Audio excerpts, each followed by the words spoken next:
Thank you. ये मतलब बड़ा है ना? ये मतलब बड़ा ये 1000 रुपए वाला समोसा। बीजिंग में एक रेस्टोरेंट, भारतीय रेस्टोरेंट खोलने में कितने पैसे चाहिए? कोई चीनी जरूरत है? जैसा अच्छा वो तो लगे। वक्त बताएगा।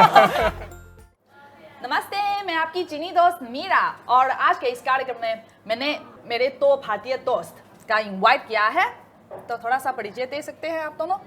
नमस्ते, मेरा नाम है दिव्या। और वे मेरी सहयोगी है। हम एक ही कंपनी में। मैं मीरा की सहकर्मी हूँ और हम दोनों सीएमजी के हिंदी डिपार्टमेंट में काम करते हैं। नमस्ते, मेरा नाम है रबीउल, मैं कोलकाता से हूँ। मैं यहाँ पे एक दास्तान इंडियन रेस्टोरेंट के शेफ और ऑनर हूँ। हाँ, मालिक, बॉस। हम लोग कर्मचारी हैं, ये मालिक। और आप देख सकते हैं यहाँ ये सभी भारतीय स्नैक्स तो उनके दास्तान जी, रेस्टोरेंट जी, वे जी। खुद बनाया है। जी, और क्योंकि आप दोनों तो चाइना में लंबे समय से रह रहे हैं, जी। तो शायद आपको दोनों मालूम है कि चाइना में सबसे महत्वपूर्ण इवेंट आयोजित होने वाला है तो सत्र। क्या जी, आपको जी। मालूम है तो सत्र क्या है? 2 सेशंस। हाँ 2 सेशंस। हाँ, वैसे ही जैसे भारत की राज्यसभा और लोकसभा है और यहाँ पे मार्च में आयोजित होता है 2 सेशंस। तो इस कवरेज को पूरी दुनिया की मीडिया की अच्छी कवरेज मिलती है और सभी कंट्री के लोग ध्यान से देखते हैं कि 2 सेशंस का क्या रिजल्ट आया है। क्या आपने कभी तो 2 सेशन सुना है? इसके बारे में तो पूरी तरह से जानता नहीं हूँ, लेकिन काफ़ी लोगों को इस बारे में चर्चा करते हुए सुना हो। हाँ जी, तो सत्र यानी चाइना में एनपीसी और सीपीपीसीसी, ये तो जैसा भारत में लोकसभा और राज्यसभा और सभी प्रतिनिधि तो नीचे से ऊपर चयन किए जाते हैं और ये सभी प्रतिनिधि जो चाइना में विभिन्न क्षेत्र, विभिन्न वर्ग और विभिन्न जातियों वाला प्रतिनिधि भी शामिल हैं और वे तो आने वाले नए साल में तो चीन सरकार क्या क्या नीति लगाए जाएगी और क्या कदम उठाएंगे, तो ये दोनों बैठक में वे तो चर्चा करते हैं। हाँ, जैसे चाइना में ये तो सत्र, जैसे भारत में आम चुनाव भी बहुत ज्यादा आम लोगों के जीवन सुधार करने में भारत सरकार भी बहुत ज्यादा कदम उठाते हैं और ये तो सत्र में चीन सरकार भी आम लोगों के जीवन सुधार करने में बहुत ज्यादा कदम उठाएंगे। तो क्योंकि आप दोनों तो चाइना में रहते हैं, तो ये तो सत्र के बारे में आप तो किस विषय पर, किस क्षेत्र पर ध्यान देते हैं? तो कोई भी विषय पर? क्योंकि आपने बताया कि यहाँ पे अगले 1 साल का एजेंडा तय होता है, क्या हुआ पिछले 1 साल में, गवर्नमेंट ने क्या किया और आगे क्या करने वाली है। सो एक बीइंग अ फॉरेनर थोड़ा सा ध्यान रहता है कि फॉरेनर्स के लिए नया क्या कुछ है, कितना स्टूडेंट्स को साइंस एंड टेक्नोलॉजी पे क्या कदम उठा रही है, क्योंकि चाइना गवर्नमेंट जो है वो इस ओर भी काफ़ी ध्यान दे रही है, साइंस एंड टेक्नोलॉजी के डेवलपमेंट। आप कब चाइना में आए? मैं सबसे पहले यहाँ पे 2017 में आई थी। लेकिन उस समय मैं बीजिंग में नहीं आई थी, मैं जिनान में आई थी पति के साथ। जी, अपने पति के साथ जी। तो उस समय मैं वहाँ पे डिपेंडेंट वीज़ा पे थी, मैं काम नहीं कर रही थी और तब मैंने चाइना को एक अलग तरीके से जाना। बट लेकिन अभी ये है कि अभी मैं यहाँ पे काम कर रही हूँ, मैं वर्क वीज़ा पे हूँ, तो अभी थोड़ा सा देखने का एक दृष्टिकोण में बड़ा मैं परिवर्तन महसूस करती हूँ और वो लाइफ अलग होती है। अभी आप एक वर्क कल्चर को जानते हैं तो थोड़ा सा एक ओपननेस फील होती है और आप नई चीज़ों को समझते हैं। क्योंकि मैं यहाँ पे बीजिंग में मेरे बेटे के साथ रहती हूँ, सो मैं स्कूल्स और सारी चीज़ों को तो अभी थोड़ा सा सोच में एक चेंज मुझे नज़र आता है 2017 से 2024। तो आप जरूर शिक्षा और शायद ये आय के बारे में ध्यान दे दें।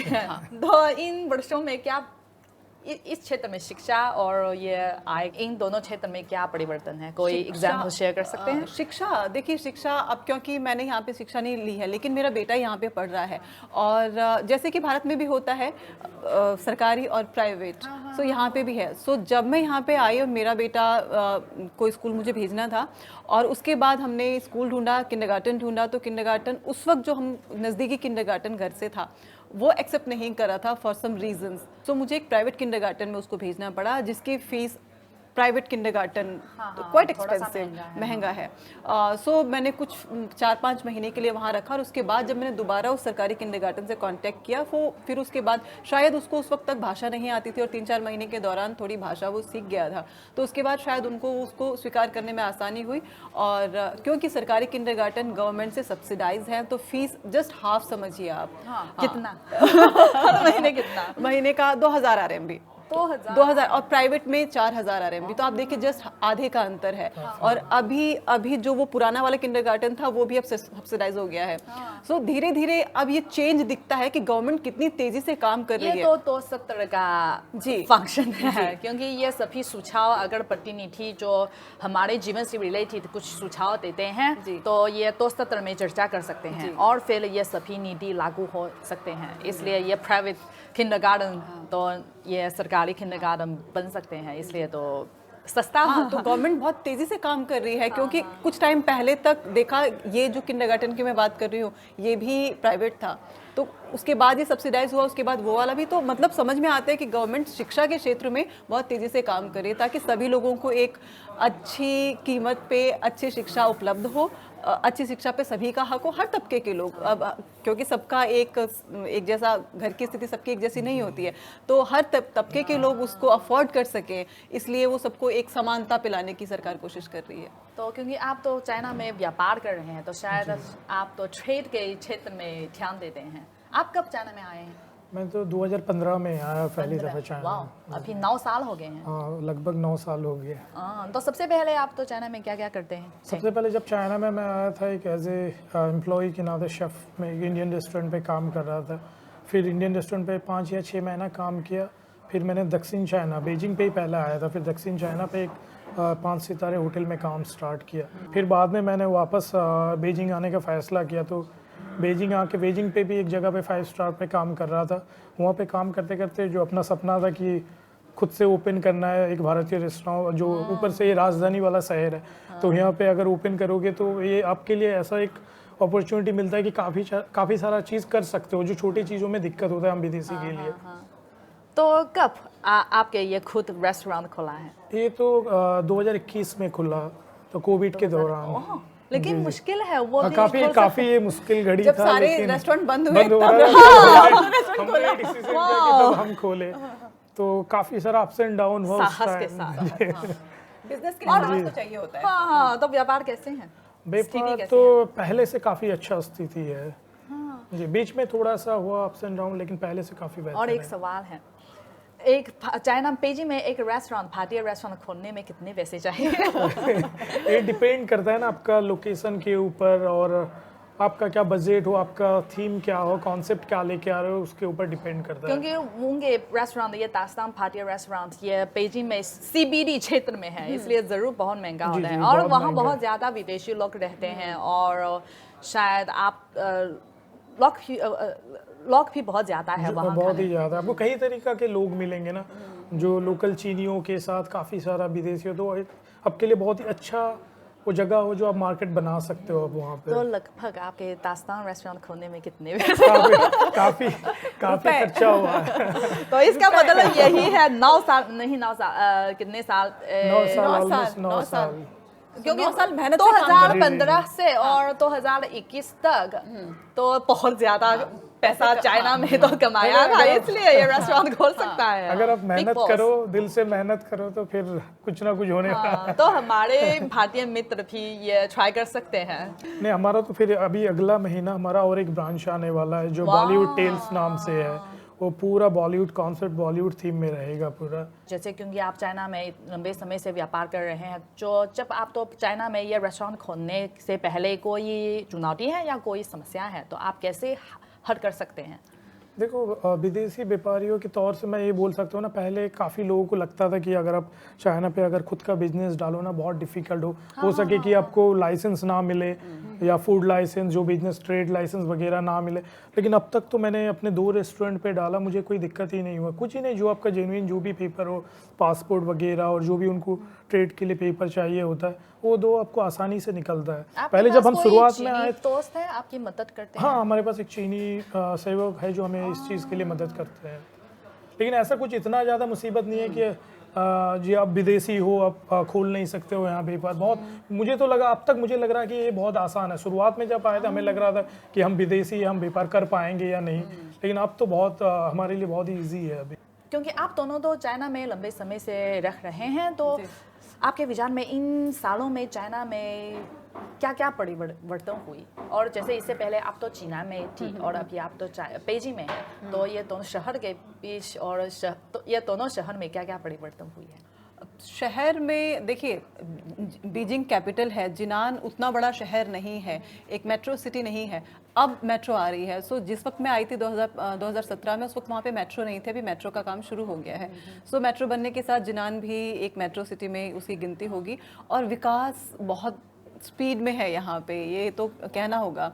और हर क्षेत्र में देख सकते हैं कि विकास मतलब आप देखिए ना कि छोटी छोटी चीज़ों से आप देखिए, टेक्नोलॉजी में देख लीजिए आप, और इंफ्रास्ट्रक्चर आप देखिए आप, गरीबी उन्मूलन में जब शुरू हुआ कितने सारी योजनाएं चली हैं।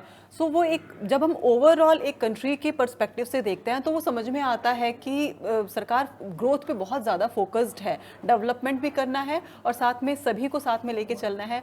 और उसके साथ साथ क्योंकि एक आपकी एक वैश्विक छवि है, और क्योंकि चीन एक बड़ी अर्थव्यवस्था है देश की, और वैश्विक अर्थव्यवस्था में एक बड़ा रोल प्ले करता है। तो चीन का हर मूवमेंट सभी के लिए, हम लोग देखते हैं कि अब किस तरीके से, अब जैसे आपने टू सेशंस की बात की है, तो वो देखेंगे कि क्या लेके आए, क्योंकि उससे पूरी वैश्विक अर्थव्यवस्था, वैश्विक राजनीति इन्फ्लुएंस होती है, उस पर फर्क पड़ता है। तो एक पड़ोसी देश होने के नाते हम तो देखते हैं कि चीन अभी अगला साइंस एंड टेक्नोलॉजी के लिए क्या लेके आ रहा है, या बेसिक इंफ्रास्ट्रक्चर पे क्या काम कर रहा है। तो अभी अब स्पीड की अगर हम बात करें, ग्रोथ की स्पीड की बात करें, तो आप बुलेट ट्रेन्स देख लीजिए, अब इतना हैवी रश वसंत त्योहार के समय में, और वो सभी बहुत अच्छे से मैनेज हुआ। ये किस तरीके से मैनेज होता है, और एक बड़ी जनसंख्या के साथ। तो इसमें सरकार की एक सोची समझी एक व्यवस्था होती है और एक कानून होता है, जिसके साथ वो इतने बड़े क्राउड को मैनेज कर पाते हैं। तो हम इस तरीके से देख पाते हैं, जब एक नागरिक के तौर पे हम किसी देश में रहते हैं, तो हम देख पाते हैं कि नहीं, काम जो है बहुत तेज़ी से हो रहा है, और लगभग हर क्षेत्र में हो रहा है, शिक्षा के क्षेत्र में, चिकित्सा के क्षेत्र में, बाकी सभी क्षेत्रों में। हाँ, मुझे भी ऐसा लगता है कि चाइना में सबसे बड़ी परिवर्तन जो ये बुनियादी ढांचा के विकास, क्योंकि चाइना में बहुत ज़्यादा रास्ता बहुत सड़क है। अगर आप तो इधर उधर जाने के लिए बहुत ज़्यादा तरीके से, जैसे बुलेट ट्रेन, एयरप्लेन, रास्ता या शेयर बाइक या सब कुछ कर सकते हैं, और मेट्रो भी है, तो सड़क से इधर उधर पहुंच सकते हैं।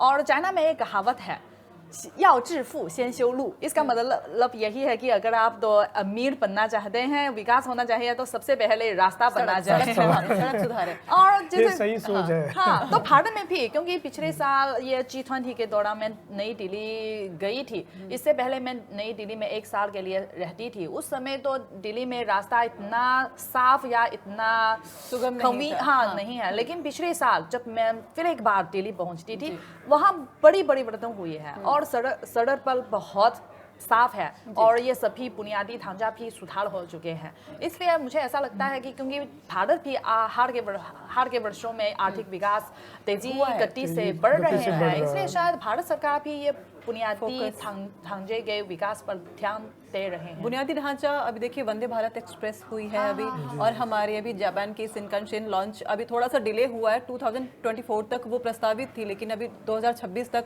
उसके आने की योजना है। तो धीरे धीरे भारत भी इस ओर अपना वो बढ़ा रहा है, क्योंकि भारत भी एक विनिर्माण के क्षेत्र में मेक इन इंडिया लॉन्च किया, और फिर विनिर्माण बढ़ा रहा है, डिजिटल इंडिया है। तो इंडिया भी सही ट्रैक पे है, क्योंकि चीन जैसी बड़ी अर्थव्यवस्था नहीं है, लेकिन हाँ, एशिया की 2 बड़ी अर्थव्यवस्थाएं दोनों दुनिया की 5 सबसे बड़े अर्थव्यवस्थाओं में से है। जी, और इसलिए भी थोड़ा सा जरूरी हो जाता है, क्योंकि जनसंख्या अभी तो फर्स्ट पे है, तो इसलिए और ज्यादा जरूरी हो जाता है। विनिर्माण क्षेत्र का बहुत ज्यादा फोकस, ये महत्वपूर्ण भूमिका निभाएगा। जी, चाइना में बूढ़े लोगों का प्रतिशत ज्यादा है, ये तो हमारे चुनौती है, हमारे समस्या है। वो बस वही है कि कुछ चीजों का, किसी एक योजना का कुछ आपको सकारात्मक परिणाम मिलते हैं, तो कुछ नकारात्मक परिणाम भी मिलते हैं। तो वही है कि जो पिछली नीतियां रही हैं चाइना गवर्नमेंट की, वो बहुत अच्छे तरीके से उसने चाइना की ग्रोथ में अपना रोल निभाया है। आप वन चाइल्ड पॉलिसी की बात कीजिए, और कितना अच्छे से अब, क्योंकि एक जनसंख्या की दृष्टि से देखा जाए तो जनसंख्या पे नियंत्रण हुआ और सभी को रोजगार मिला, सभी को शिक्षा मिली, सभी को अच्छी चिकित्सा मिली, तो एक देश की दृष्टि से बहुत अच्छा कदम है। लेकिन अब जब उस योजना ने एक लंबा सफर तय कर लिया, तो आज उस योजना के 30-40 साल बाद हम देखते हैं तो युवाओं की संख्या कम है।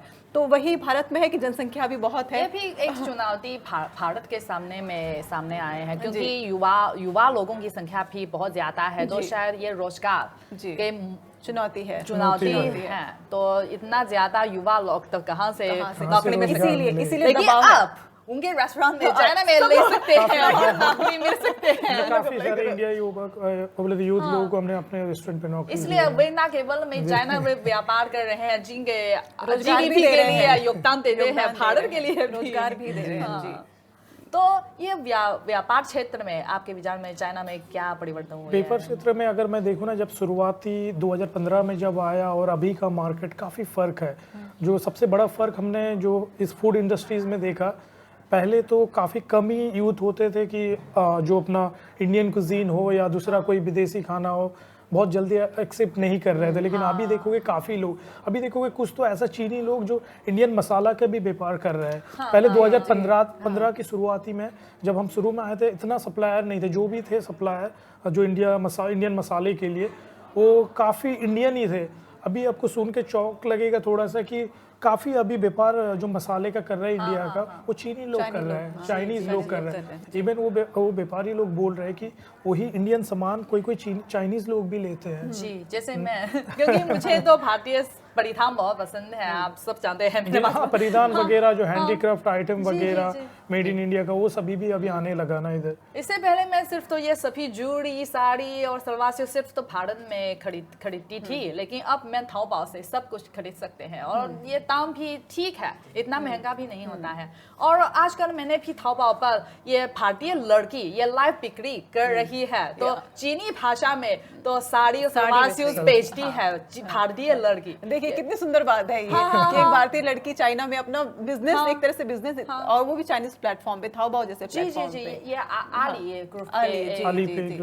जैसे आपने कहा कि तो ये चीन और भारत, हम दोनों तो ये आजकल ये आर्थिक विकास हो रहे हैं और शायद हम एक दूसरे से कुछ सीख सकते हैं और हम एक साथ सहयोग कर सकते हैं, क्योंकि हमारे ये आर्थिक विकास के साथ साथ हमारे दोनों देशों के सामने में भी बहुत ज़्यादा समस्या और चुनौती सामने आ रहे हैं। जैसे चाइना में ये बूढ़े लोगों की संख्या अभी बढ़ रहे हैं, हमारे पास इतना ज़्यादा युवा लोग नहीं है, और चाइना में ये विकास के साथ साथ ये पर्यावरण प्रदूषण की समस्या भी आते हैं। और जैसे भारत में ये करीबी उन्मूलन की समस्या है, और भारत में शायद ये चिकित्सा और शिक्षा, क्योंकि युवा लोग की संख्या बहुत ज़्यादा है, ये बेरोजगार की समस्या है, तो शायद ये सभी समस्या हल करने में हम एक दूसरे से क्या क्या सीख सकते हैं और हम किस क्षेत्र में सहयोग कर सकते हैं?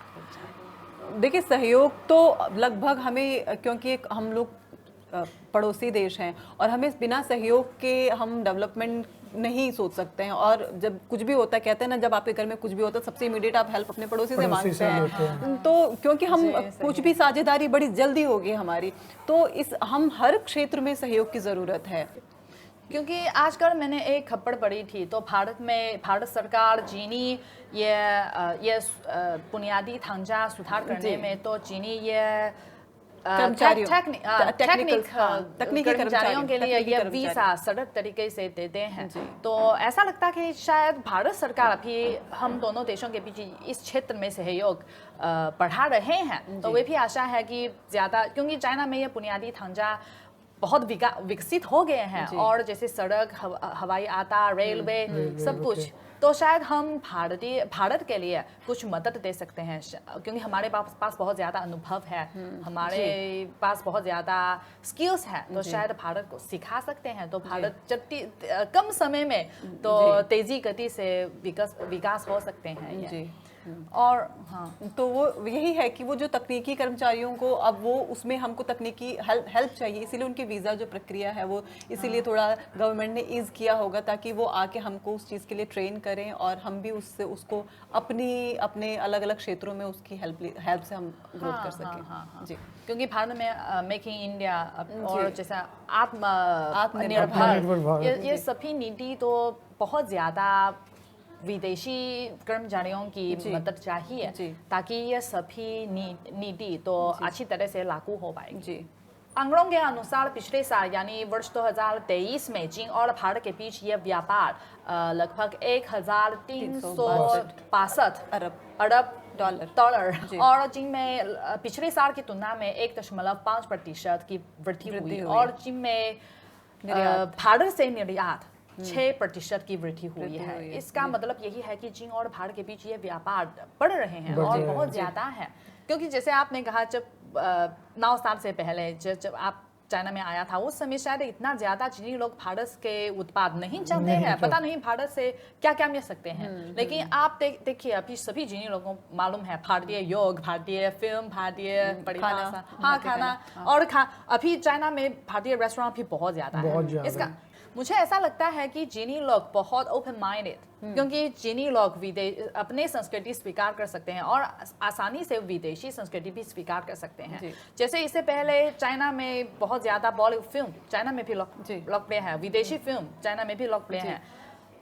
और जैसे खाने सभी विदेशी स्वाद वाले खाने चीनी लोगों को भी स्वीकार कर सकते हैं। तो हम विदेशी संस्कृति तो बहुत स्वागत करते हैं। देखिए सभी को करना चाहिए, हम वसुधैव कुटुंबकम कहते हैं कि पूरा देश एक घर है, एक परिवार है, तो उसमें कैसे हम किसी को अपने से अलग कर, सभी संस्कृतियां एक ही जमीन पे हैं, सभी लोग एक ही धरती है, हम लोग एक धरती तो हम लोग शेयर करते हैं, तो कैसे करके आप दूसरी संस्कृति या दूसरा कल्चर या दूसरा खाना हम उसको नहीं अपनाएंगे। तो मुझे लगता है कि ये एक बहुत अच्छी बात है। जो भी संस्कृति दूसरी संस्कृति को अपनाती है वो मुझे लगता है कि बहुत ज्यादा ओपन है। आपके पास कोई चीनी सपना है? तो कोई सपना है चाइना मेरा में चीनी पूरी हो जाएगी? मेरा चीनी सपना नॉट येट, अब शायद, क्योंकि ये भी जो मैं अभी कर रही हूँ ये भी कभी सपने में नहीं था, तो मुझे लगता है कि शायद सपने देखने से की जैसा एक मालिक बन जाएगी। शायद वो विश लिस्ट में रहेगा बट सपना शायद नहीं, अभी तक तो नहीं। लेकिन हाँ, क्योंकि काफ़ी खुलापन है और आप चीज़ें थोड़ा सा आप अगर प्लान करें तो आप कर पाते हैं, कर सकते हैं यहाँ पे। तो मुझे नहीं लगता कि जो लोग सपना देख रहे हैं यहाँ पे कुछ करने का वो लोग गलत कर रहे हैं। वो अगर मेहनत करें, सपना है उनका, तो वो उसको जरूर अचीव कर सकते हैं। अगर मौका मिलते हैं क्या आप अपने पिता तो चाइना में कोई नौकरी मिलेंगे, चाइना में पूरा शिक्षा? क्यों नहीं, अभी देखिए मैंने तो यहाँ पे शिक्षा नहीं ली, मैं यहाँ पे नौकरी कर रही हूँ, वो तो यहाँ पे पढ़ रहा है। तो अभी कुछ भी नहीं कह सकते कि भविष्य में आपके लिए क्या छुपा है। और जैसा कोई चीनी जैसा अच्छा वो तो वक्त बताएगा, समय बताएगा। जिसकी जैसी अपनी सामर्थ्य के हिसाब से जो भी कार्य क्षेत्र चुनना है या आपको इंडिया में काम करना है या चाइना में काम, मुझे लगता है कि अभी हर जगह एक ही जैसा है। आप काम करते हैं, आपको उसका पारिश्रमिक मिलता है और आप बेसिकली आप वर्क सेटिस्फेक्शन होना चाहिए। तो मैं यहाँ पे काम करूँ, एक वर्क सेटिस्फेक्शन है। सो ये एक पर्याप्त है अपने आप में, ये बहुत महत्वपूर्ण चीज है। और क्या आपके पास कोई सपना है?